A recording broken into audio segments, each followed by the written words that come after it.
Boy, headhunter.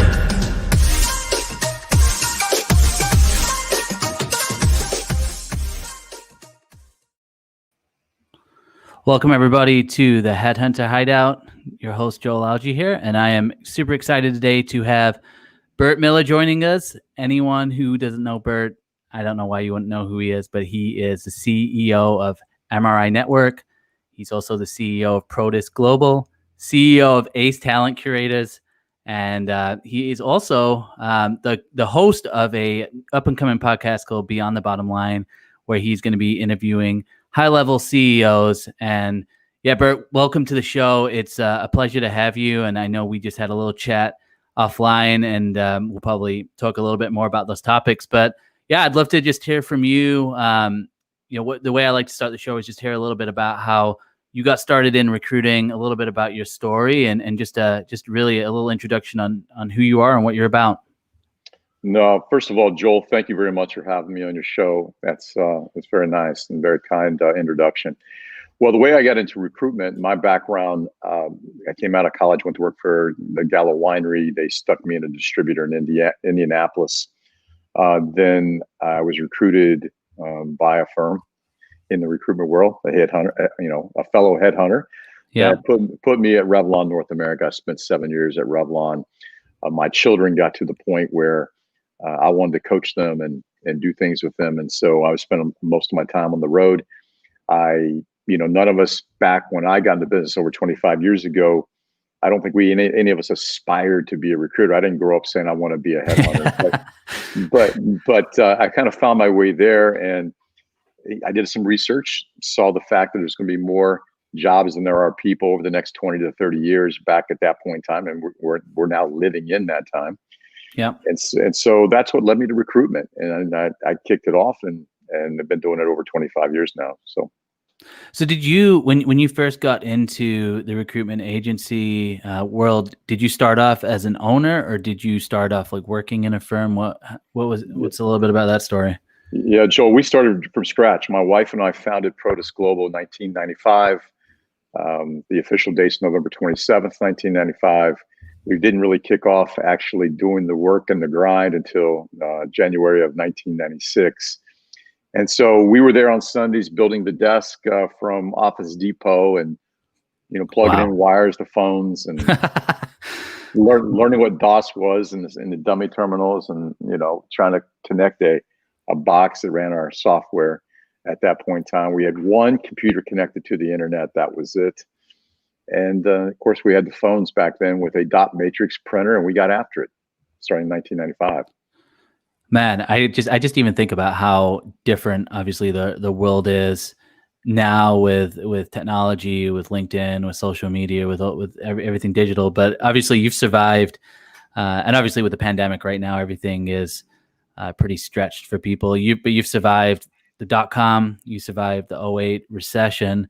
Do you see a difference in kind of what we're going through now and how things are kind of coming out of this time? And obviously there's work from home. There's a lot of these different situations out there. What do you see a difference between like this kind of downturn and some of the others in the past? And if so, I'd love to just get your point of view on that.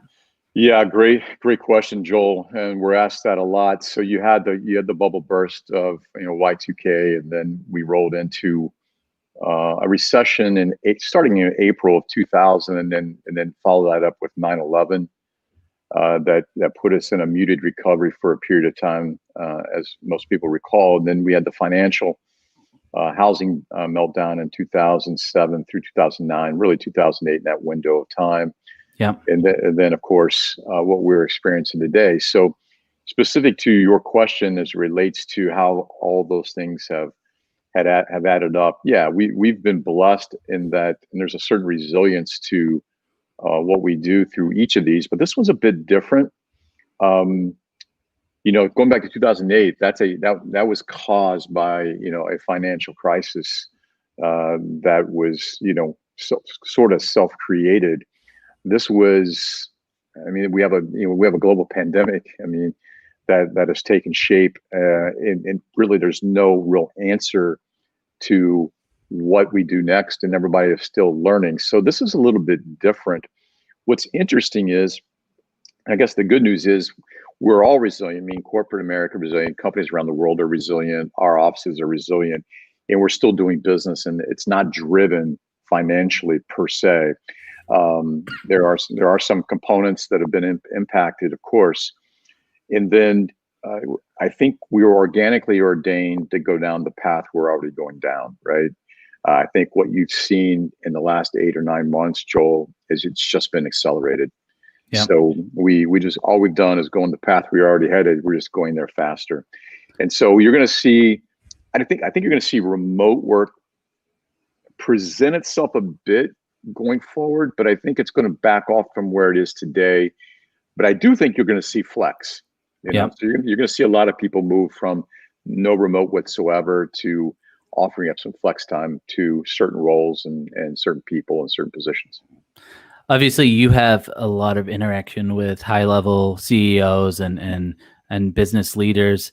When it comes to that kind of flex mindset and work from home, remote work, has it been easier for them to adapt to remote work, or do you has it been a big challenge? And how have you kind of been coaching your clients and the conversations you have? Like, how do you coach people through that with leadership and staying connected and motivating teams remotely, I guess? Yeah, before we jumped on the air, I shared with you the three out of the can we released beyond the bottom line. The CEOs I've talked to, there's a common theme, and for those, you hear people talk about good energy and bad energy, and why is this person lucky? Why does that person always have certain things happen? Well, there's a reason. All three of these CEOs, they basically said the same thing. Number one, keep the people safe. Two, over communicate. And then three, prudently, boldly, just go forward with your business. And so what they've done is they've mobilized their troops. They've had meetings. They pivoted. They moved money from over here, in many cases, into e-com, and it's the advantage we have today, say versus 2000 or even 08, is the e-com platforms, or the digital transformation, the transition of digital is further along, and it's allowed companies to pivot greatly and have success. And what they've done with their teams, they obviously want to make sure they're safe, but they're upskilling, moving people. In many cases, not even letting people go. They're moving this person from, let's say, on-premise and hospitality roles over to, calling on hospitality, obviously bars, restaurants, and the like are closed. And they're moving this person over and say, hey, you're smart. You got a great cognitive intelligence about you. You're nimble. I need you to help us and work on the econ team and help us build a transition into econ. Those kind of things have been happening, and the trust that these CEOs and the empowerment and the way that they are leading it's really contagious. And those are the companies that are going to win. And of course, you have others that they've been burying their head, and they will suffer, and they probably are to some degree. And some of those companies now have awakened over the last 60 or 90 days because they're now realizing business goes on. 100%. Yeah. And obviously, you just became CEO of MRINetwork a year and a half ago. And so, that's a lot to deal with in that first year and a half, obviously with the pandemic. And we've chatted about this before with the changes in the recruitment industry and kind of moving things more digitally. I'm curious how you've kind of coached the team or coach your owners that you support, like how you've been coaching them in terms of digital strategy for recruiters, how to use digital strategy and integrate that into a sales strategy, and like how you're basically supporting the franchisees with that. Yeah, at their own pace, really. Yeah. In many cases, we introduced where we were heading last September. I had Joe come and speak at the conference last September, which I introduced where we were headed, which got people's attention. Joe came on and spoke the same day, which woke them up. And then we've been moving and migrating toward this digital transition with teaching. We call it gateway training. We've done podcasts with some of our owners. You're seeing us do a lot of teaching on the smart board that we have over here, and how the industry is moving, and not just that you need to make a digital transition or you're going to be out of business. We haven't said any of that at all. It's really tactical teaching at your pace. And so we have some of our owners are adopting early, Joel. Some are adopting, kind of taking a wait and see, but very, very positive toward the adoption and kind of playing with it a little bit. And we have others right now still, I would say, rolling their eyes a bit, at where we're taking it. And I think the misnomer is we have people hearing us say, make podcasts. That's not what we're saying at all. In many cases, it's probably the worst ROI you can do. It's really about the content you create and how you engage your marketplace and get above the white noise and speak to the people that you need to speak to. In other words, moving from subject matter expert to subject matter leader and becoming a voice in your space. And we're teaching the process tactically, how to step by step, how to take that journey. And then finally, we're just saying, come at your own pace, because not everybody's ready. Not everybody's ready to go down that pace. And then, as we mentioned, the phone just bats in a different part of the lineup, Joel. I mean, it used to be a leadoff hitter. The phone now is either the number 3 or 4 hitter, but the phone doesn't go away.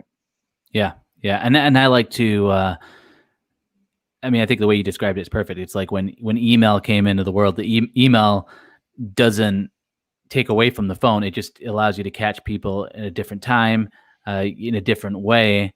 And, it's the same with digital media and social media. And I think one of the dangers are people who are preaching, cold calling is dead, or emailing is dead, and now it's all about social media. And I think that from an outset, if you view that, that's not actually true. What is true is digital is becoming more and more a means for people to reach people, but it's you've got to integrate everything. So I love the way that you put that. What I guess for the podcast that you've got, obviously you're interviewing CEOs.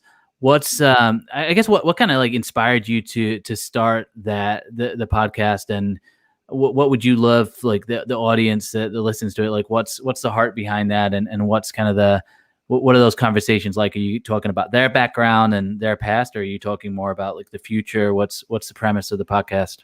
Yeah, it's called Beyond the Bottom Line, and it's really built, Joel, around thought leadership.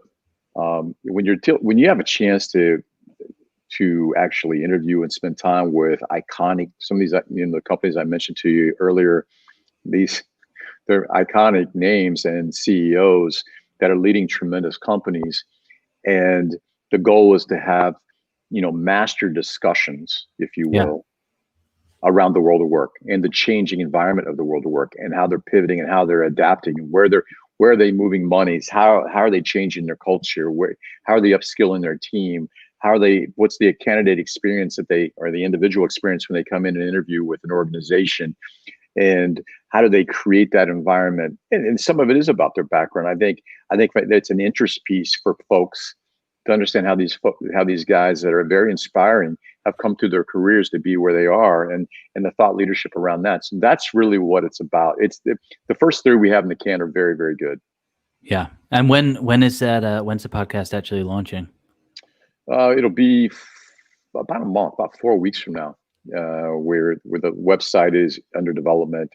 The podcast we just put 3 in the can a couple of weeks ago, and so we've done the string outs. We've looked at them, and they're really solid. And so we'll start cutting those up, and they'll be prepared, and then we'll go with a full PR campaign in about 3 to 4 weeks. Awesome. Yeah, I love it. But also, if people look in certain places, they may see a few breadcrumbs being out there. Yeah. No, I love it, and I can't wait to hear those conversations as well. And I think, obviously, I mean, I'm coaching a lot of clients right now that podcasting, it's a great way to, number one, become that thought leader and interact with thought leaders, but it's also a great way to promote people. It's a great way to build relationships, and it's really just a great way to interact with the audience in a different way as well. So I love that you're doing that. one of the things you touched upon was kind of letting people go at their own pace with social media and with digital. As recruiters as a whole, do you see any, or are there any companies out there that you think are kind of leading the way in digital strategy? Or are there any companies that you think of like, oh, they're just doing an awesome job? Like, I'd just be curious to hear if there's any examples that you think of that you just think, yeah, that they're hitting the nail on the head. In our industry or companies in general? Are in the recruiting industry. Yeah. Well, I mean, look at TMG, look at the Mullins Group, look what Joe's done. I mean, if you look at his business, I can't speak for him, but I would guess 80% of his business is calling business that know who he is, but he may not know who they are. I think the audience out there that are recruiters watching this podcast, the question to ask yourself is, do you have call-in business? And almost all of them that say they do, that call-in business generally is repeat business. Yeah. But call-in business from somebody you may not know on a regular basis. And I would guess a high percentage of his business, meaning Joe's, is probably 70, 75, 80%.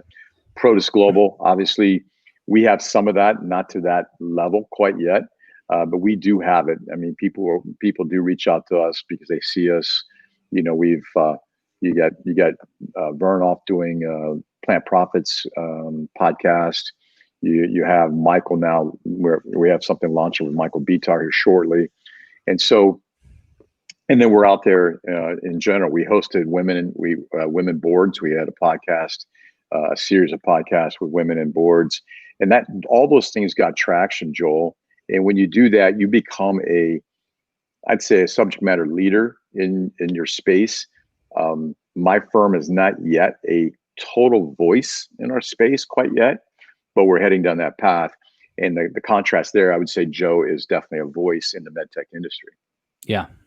And it's, I mean, again, these strategies, I think part of the challenge is, obviously in recruiting, and someone described this to me a couple of weeks ago. They were just like, we're hunters, hunter mentality. So it's what's the quickest way. And I think part of the challenge in getting people on board with digital, and this isn't just for recruiting specific, this is basically like everybody right now. The hardest part of getting people to see a digital strategy is it takes time, it takes consistency, and it's not something that, it's not like after 2 posts on LinkedIn, for example, you're going to start seeing incoming business. So I'd love to kind of hear how you even just kind of coach people on how long it actually takes and how they need to stay consistent, and like how you keep people motivated with that, given the mindset of our industry. I think setting the expectations is terribly important, because that's the first thing that happens. You have a couple things that happen. The more I do it, what's the ROI? I mean, if you're looking for dollar and you want to try to connect everything together, what's the ROI of what you're doing? You're going to be disappointed for a while. And then secondly, you will, if you are an early adopter and you think about, you're ramping up and you're doing the work, you have a certain expectation of what you're doing, and then you'll be disappointed because you're going to overvalue where you might be versus where you are, and that's where you'll lose interest. And as you slide down that path again, that's going to be the decision point. That inflection point is when people either quit and they fall off, but we're trying to educate the journey so that when they get there and they feel that, it's like when we hire people and recruiters, you got to set the expectations for them. When they start to feel that, stay with it, stay consistent, and then all of a sudden you'll start to see that ramp up in that adoption, and then you're rolling. But you can't just say do this and do it how many times you need to do it or how long you need to do it. There's everybody's going to have a different journey, and you have to understand here are some of the steps you're going to hit along the way, and so you have to set those expectations. And when you do that, generally that helps versus the high expectations we all have for doing it. Did you see this, like a similar thing with like when email kind of hit the marketplace, or when, like, let's say website and SEO, which is still obviously pretty relevant nowadays, but did you kind of have similar or hear similar objections to those tools as well? or completely different? Well, it's somewhat different, but similar. And what I mean similar, Joel, is we have resistance to change. I mean, we're a human species. And if you go back to the way we all do business in our space here in the recruitment world, and so as we go out and we're headhunters, so to speak, we find talent. We take that individual to a company. I mean, think about it. We talk to somebody we don't know generally and introduce them to a company we don't know, and introduce two people who generally don't know each other. They get married and they send us a check. It's a beautiful thing, right? But that's third party recruitment. If you go back in the day when Alan R. Schoenberg started, if you know, in the 50s, it was the candidates, or the what they called back then candidates, the individuals paid the fee. Yep. Alan moved to client fee paid, and there was resistance to that. Well, look at us. Look how we do business today. It doesn't matter whether you're Korn or Heidrich or boutique firms like Protis Global. We all generally do business with in a third party fashion. And then innovative. He stayed with that, Alan, again, and started with what was called the most placeable candidate methodology, which many recruiters around our country use, where you take talent to market. That was a bit resisted at the beginning as well, and it turned out to be a critical component to the way our industry operates. And so when email hit, to your point, there was some resistance to that, but then their opportunities came, and you started seeing companies pop up like Exact Target and others that were allow for bulk emailing and allow you to market yourself through bulk email. And that there was resistance to that a bit as well. And then, of course, the digital transition, there is resistance to that. So I think any change, Joel, there's resistance. And there's a great quote. There's a great quote that Joe used. We used last week in our United meeting, and that was, and I posted it the other day, is things are gradual until they're sudden. Love that. So, yeah. Where do you let's take a look into the future here. 10 years from now, like what do you see, like a top performing recruiter? Like, what are the skill sets that you see them, and like how do you see them operating, and how do you kind of see the future ideal A-player recruiter? Like what are some of those skill sets, and what types of activities are they doing compared to maybe the top recruiter 10 years ago, for example? Yeah, great question. And if you think about it, as I mentioned earlier, we didn't grow up when, being a headhunter wasn't a goal of ours, right? Today, 3, 4, 5, 6 years from now, there will be very strategic career decisions to do what we do. It will be advisory. It will be solutions building, because the world of work is changing. You have a convergence between perm and contract, where perm is decreasing, contracts increasing, as well as time in each of those roles are coming closer and closer together as well. And so the talent, the profile you're going to be looking for, and generally, cognitive intelligence is going to be very important. Problem solving is going to be very, very important. Thinking on your feet is going to be very, very important. Listening, being in the moment is going to be very important.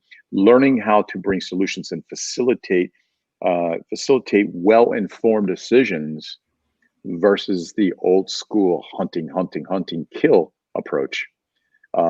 If you're going to just be that bull in a china shop that used to be worked through persistence, you're going to find a little more friction with that profile 5, 6, 7, 8, 10 years from now. You're going to see people that are social savvy, digital savvy, and they're going to be able to facilitate well-informed decisions versus, be the hardcore hunter. Do you, so like with full desk recruiting, for example, do you see a segmentation between having, because it's like different skill sets in some ways? Obviously, there's great recruiters that know how to sell, and they know how to consult, and they know how to operate very skillfully.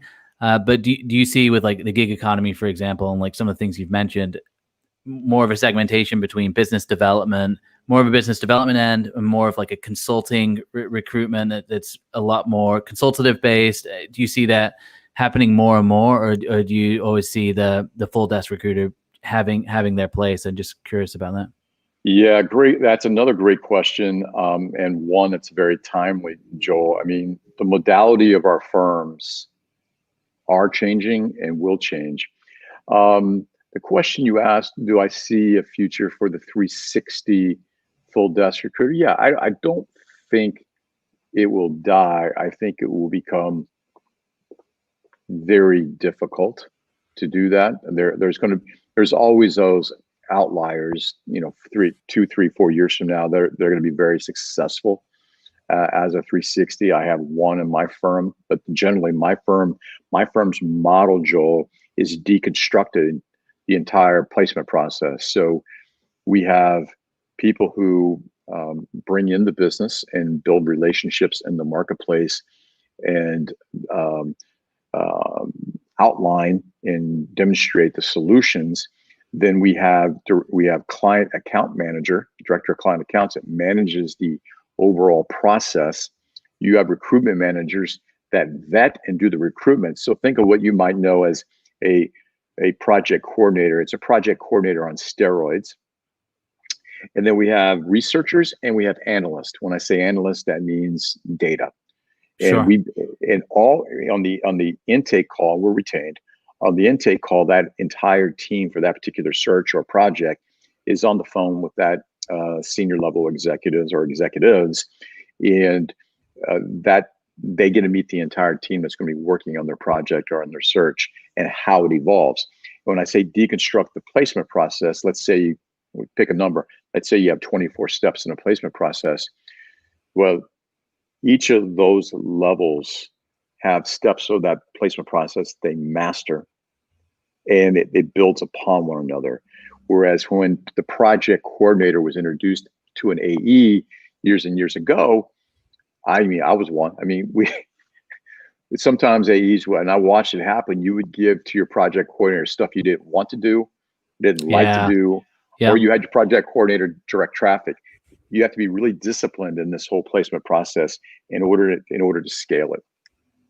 Yeah. Well, I love that model and that way of thinking, because then it seems like it would be, no, I don't want to say easier way, because I think recruiting is just challenging all in all, but I think it's a great way to be able to bring new talent in. And it's something that I think is a really big challenge in our industry as a whole, which is taking people who are fresh out of college or people who are new to the industry and bringing them in successfully, because it's a huge challenge. And so unless you have a support system set up, which I'm sure that's the vision for a project coordinator, but if the result is an AE or somebody over them giving them the work that they don't want, it's not necessarily inclusive. So I really like that model. And have you seen that help with like just turnover as a whole for the firm, or like how have you seen that help bring up future leaders, in terms of breaking it down that way?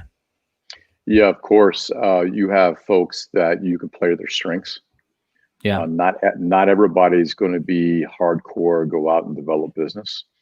And if you think about our industry, 10, 12 years ago, if you couldn't develop business, you basically didn't have a job. If you couldn't bring in revenue, but if you can play a role in the process where you can make more placements quicker, a significant role, you have a career path if you so choose. You insulate the company a bit. Sometimes when people walk out the door, and I hate to say it that way, but your entire desk or business doesn't walk out the door. So you're spreading some of that, but probably more importantly, you're giving people a career pathway. And on top of that, you play to their strengths and what they do best. In other words, if you take Tom Brady and you would have put him as a defensive end, nobody would know who Tom Brady is. You put him at quarterback, and he's a Hall of Famer. So you put people in the best positions on the field to be successful. And I think that model allows you to do that, and it has a great business purpose tied to it as well. Yeah, I love that. So do you hire people then for specific roles, or do you kind of give them time to figure out like what those strengths are? How do you interview for those individual strengths? Yeah, we hire specific to the roles. In the interview process, we can interview toward the skill sets. We have profiles and job descriptions built for each of the roles. We know where people's life cycle is, certainly their level of maturity. And I don't mean that just from a biological life cycle age perspective, but their level of maturity, business maturity, experience, their cognitive intelligence, what they've already done. Those things start to declare themselves in the interview process as to the best role for them, as well as themselves picking the role that they think they want to certainly do. And then on top of that, Joel, we spent time working on people's personal, professional, and financial objectives.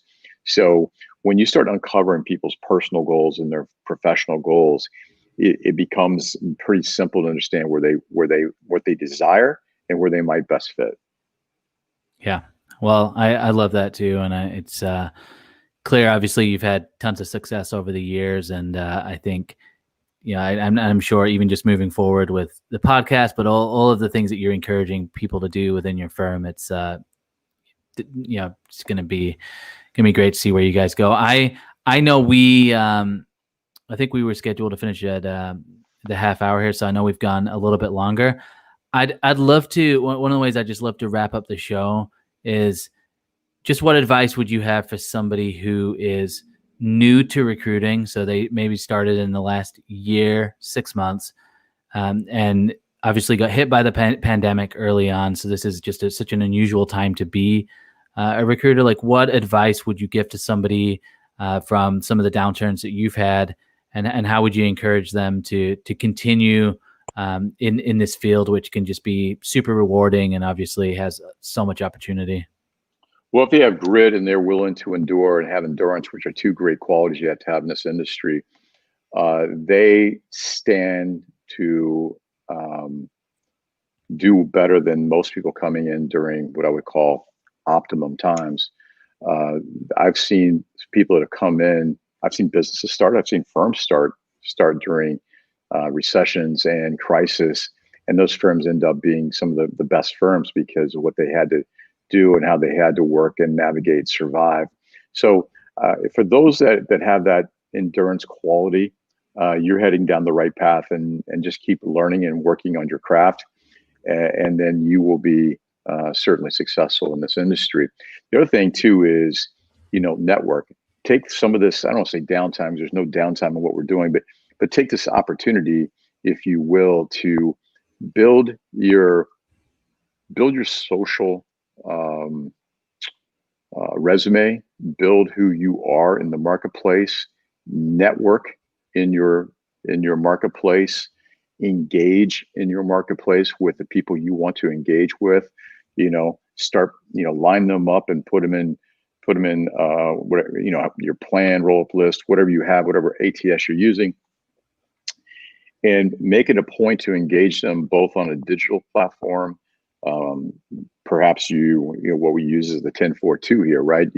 You go through the method we use here is you go through the post, you pick 10, 20 companies and people.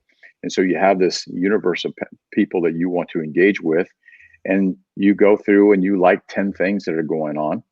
Yeah. And then you go through and you have 4 where you actually, make an intelligent comment and engage them and let them know to one of their posts that they have.